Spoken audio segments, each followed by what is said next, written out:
Hi guys, Hey. Marc and Paulette here. The two travelers in Mexico on a sunny San Luis Potosi day here in March. Yep, Speaking of March, we're going to talk to you about the March 8th March 8th. widespread women's protest Yeah, known as 8M, what it's all about. yeah. 8 meaning the date, M an abbreviation for March. So Yeah, if you see that spray painted on a building, it's not a gang or cartel sign or anything. no, the 8M is an abbreviation for the 8th of March. Okay. So anyhow, I don't know how many of you guys are familiar with this or not, so we're going to do a video on it to let you know what it's all about. Tens of thousands of women march across Mexico for International Women's Day, protesting high rates of femicide, gender violence, systematic inequality. Massive, often emotional demonstrations occurred in major cities like Mexico City, Tijuana, featuring purple-clad protesters demanding safety and justice. The core demand of this protest is against the crisis of violence, highlighting that approximately 10 women are killed per day in Mexico, and they are demanding an end to impunity. Major demonstrations are held in cities like Tijuana, Monterrey, Puebla, Guadalajara, Oaxaca, demonstrating national-wide participation. The atmosphere in action, the protesters feature sometimes chants, songs, and signs with the names of victims of disappearance and feminist collectives demanding legal abortion and equality. Mm-hmm. So I'm going to tell you my experience, or we're going to share our experience. My experience, of course, from a woman's point, Marc's point. And then I'm going to read you some comments towards the end from men and women, like a 50-50 comment from each category. So let me get started here. I have to have my notes, sorry. Anyhow, the first thing that I kind of wanted to mention is it just happened on the 8th. Today's, what we say, the 13th of March. Sorry for the barking street dogs. Sometimes they're annoying, sometimes they're not so annoying. But this is something that happens every March 8th, not just this year. Right, exactly. This is a yearly thing. So that's what it's about, and you'll see a lot of spray paint that says 8M marked everywhere. Different writing on buildings, sidewalks, wherever throughout Mexico. And if you live in Mexico, I'm sure that you have stumbled across this. So you mentioned a few things. The one thing that I also wanted to mention is crimes against women a lot of times will go uninvestigated and unpunished. Right, and that's why these women are taking a stand. And I totally get it. I really get it. They're not justly looked at on getting things investigated, arrests made, things like that.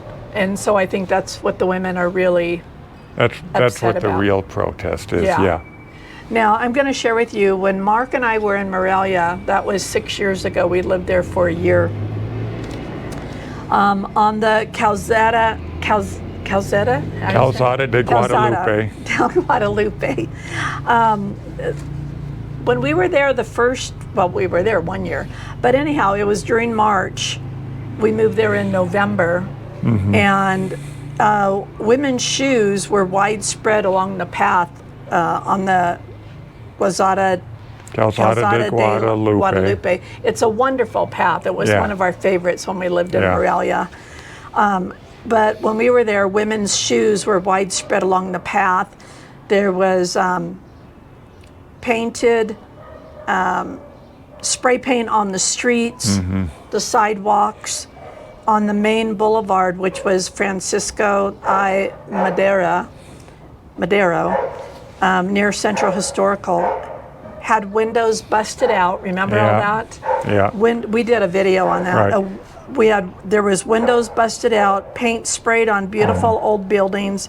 Anything along that pathway was marked. Yeah.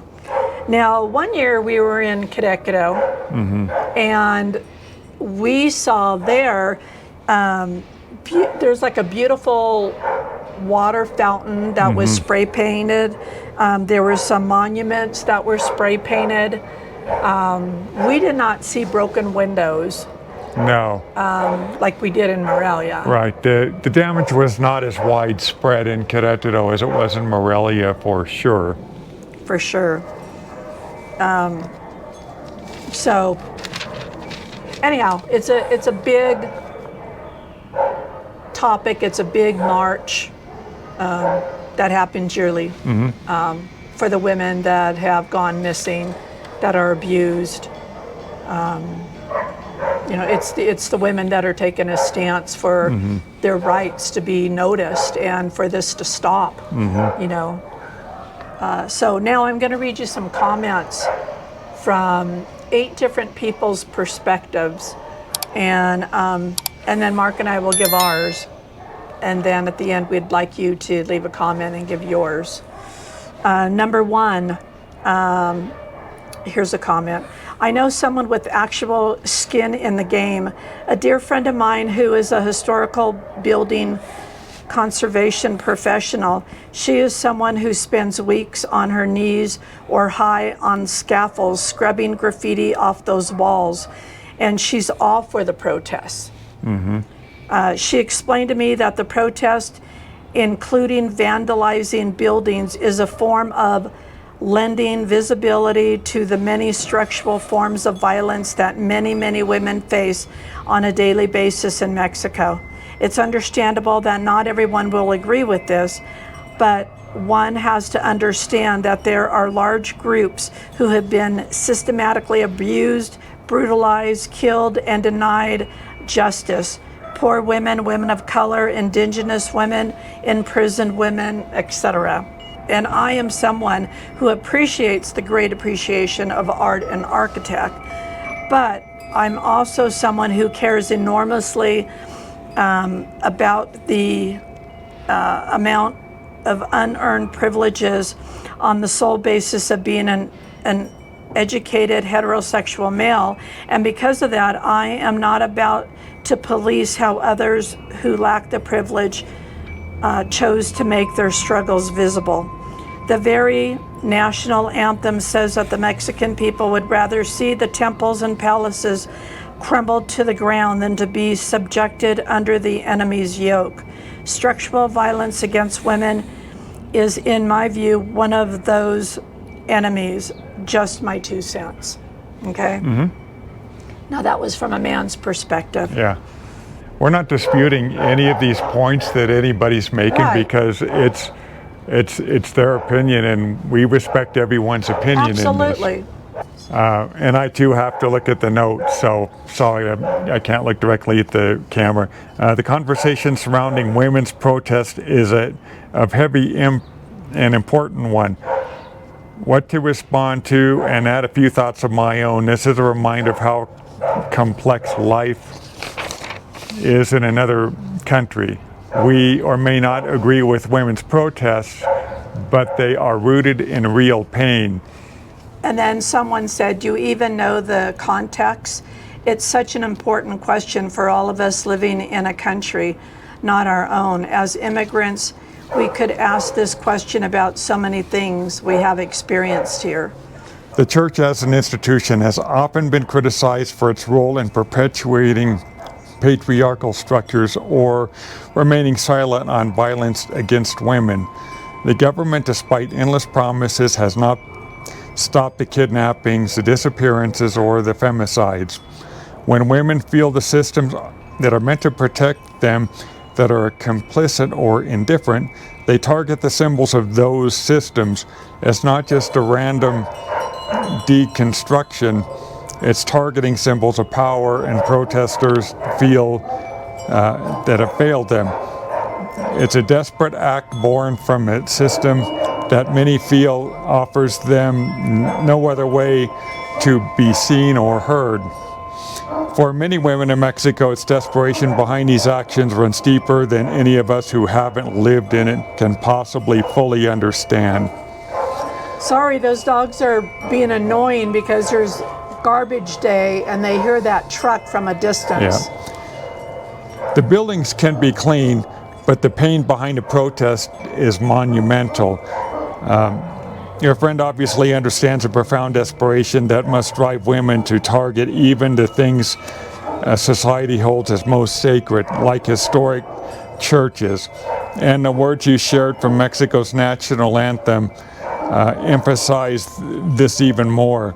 It's heartbreaking to think about the level of violence these women must be facing to feel this is the only way to be heard. Not every Mexican woman has faced these problems, but many do. A wise young person once told me the laws will never change if nobody breaks them. Well, that's a good point. This conversation is a great reminder for those who have migrated here to keep learning and listening, sitting with discomfort we feel and trying our best to understand it.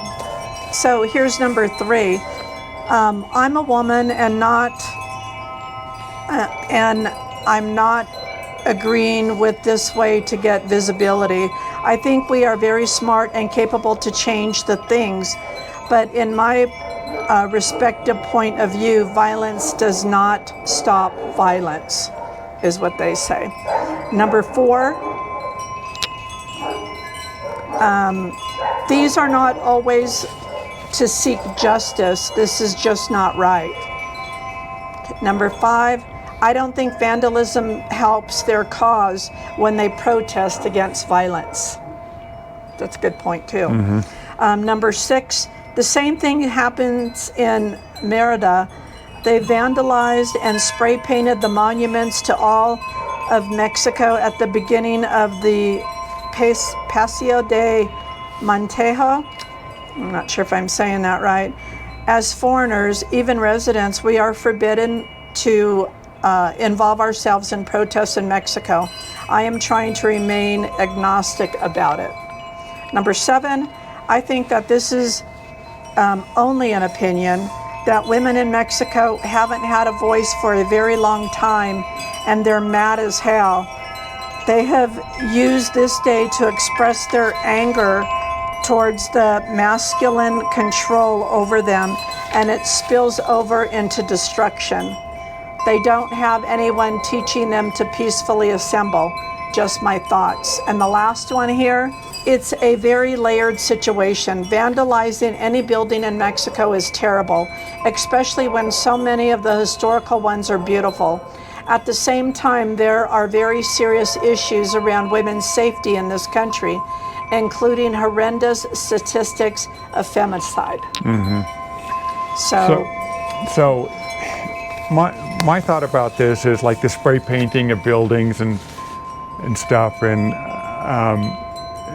that's a visual way of showing how dissatisfied people are about what might be going on.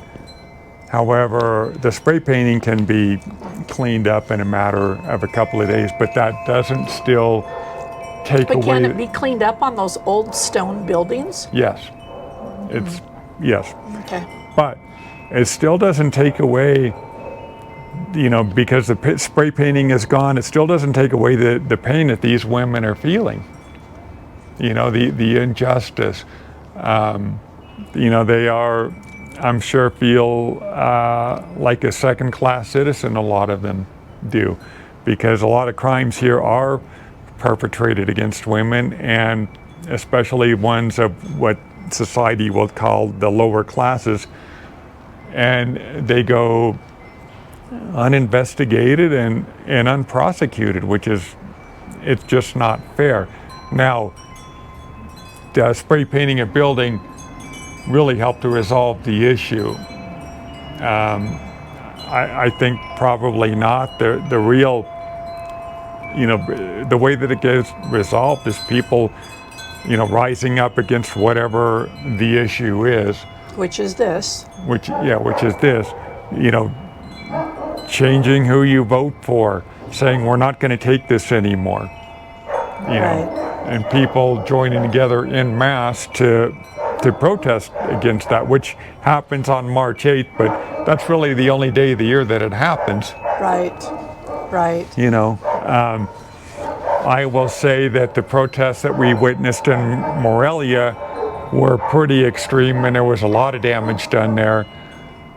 What we've witnessed here in San Broken Luis, windows on people's houses and other structures. what we witnessed here in San Luis is pretty minimal, considering. Yeah, exactly.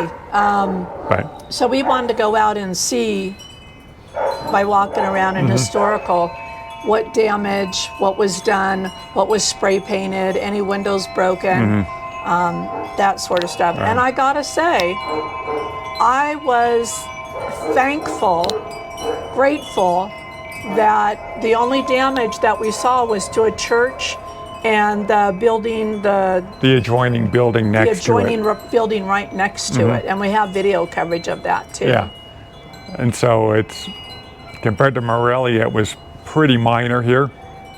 Right, which I'm totally grateful for. Right. Because I just didn't know what I would see walking around. Okay, we've waited for the garbage truck to pass. Hopefully the dogs will be barking a lot less than they were. Yeah. So, take it away. Yeah. So I'm going to give you my perspective on all this. My perspective is that I truly, truly feel the emotional hurt, especially for those that have known a sister, a friend, some family member that this has happened to. I totally get it. Yeah. And my heart goes out to them. It really does. However, and I'm not trying to dismiss that, I just want to say that I have done civil protests before when I lived in Sacramento. Imagine that. Imagine that. I think there is maybe 3 that I've done, something like that, maybe 4. And I will say that, there was no violence, no spray painting, no coming against what we were fighting against in a bad manner. Okay? I mean, I think that there is a way, like that one person said in their comment, they need to assemble together and, go to, I don't know, wherever they need to go to the, I don't know, courthouses or wherever. I don't know where they would take their stand here in Mexico. But that's what they need to do. I think they need to assemble to these places, and protest outside of that to make their point. Government officials. The ice cream guy is here. Oh, is he? Yeah. He's announced himself on loudspeaker. Do you want to get some ice cream and put this on pause again? Sure. Okay. Ice cream. We'll be right back. Okay, back from ice cream. Not eating it, just purchasing it. No. I guess he only had chocolate left and enough for me. So Paulette is in luck and I am out of luck. Yeah, but that's happened many times to me too, right? I'm trying to watch my figure too. Yeah, well, me too,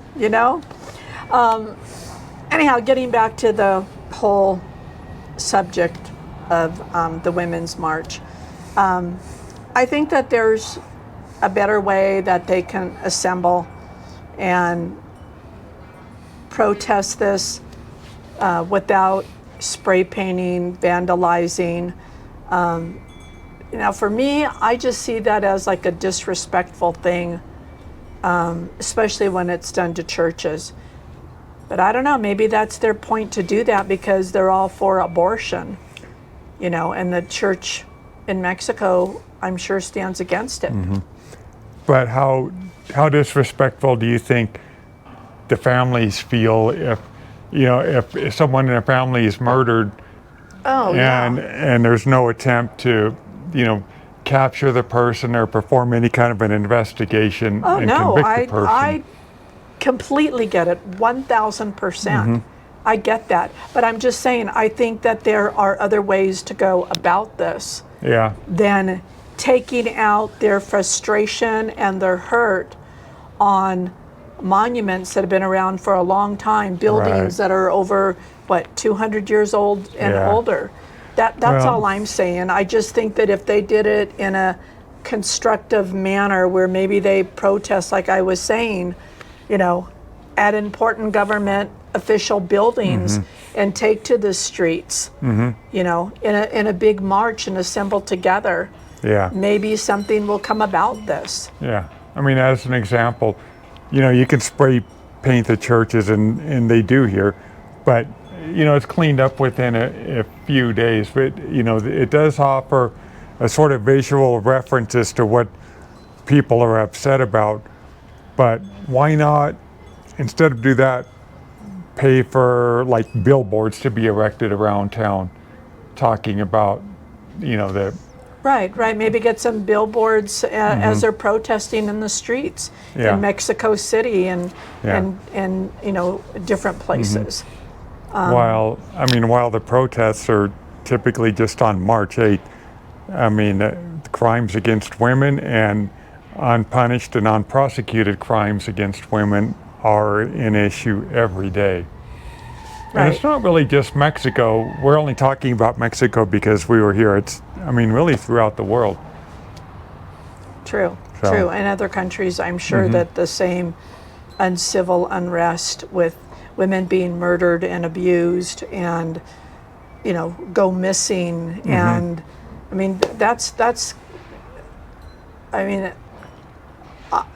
I have not experienced that, thank God.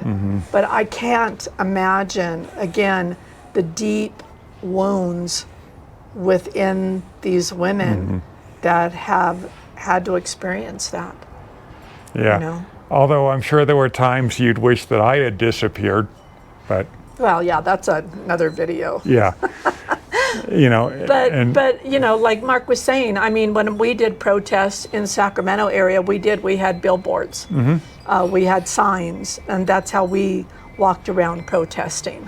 Yeah. And it was noticed. Cars would honk, people would whatever, it might get on the news, things like that, and it would be talked about. Yeah. Articles would be written.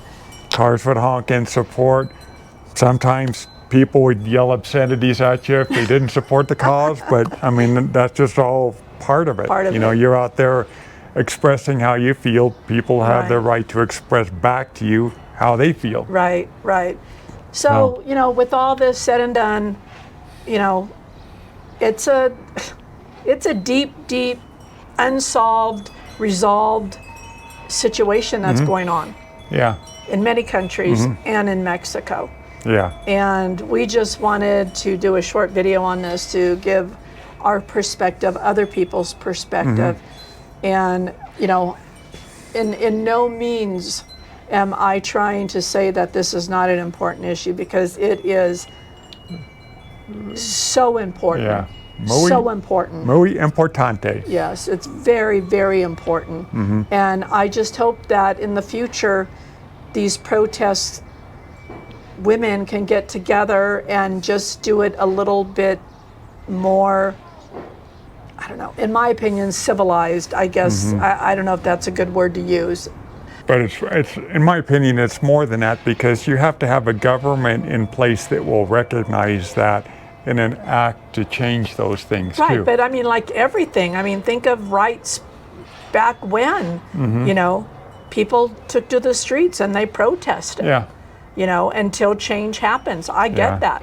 And that's why they do this every year. But I think that there are better ways to go about making their point of how important this is and that they want changes made. Right. That's it from us on the subject. Leave a comment below on your thoughts on this. And please don't hate us for giving our opinion, because everybody has one. Everybody's entitled to their opinion.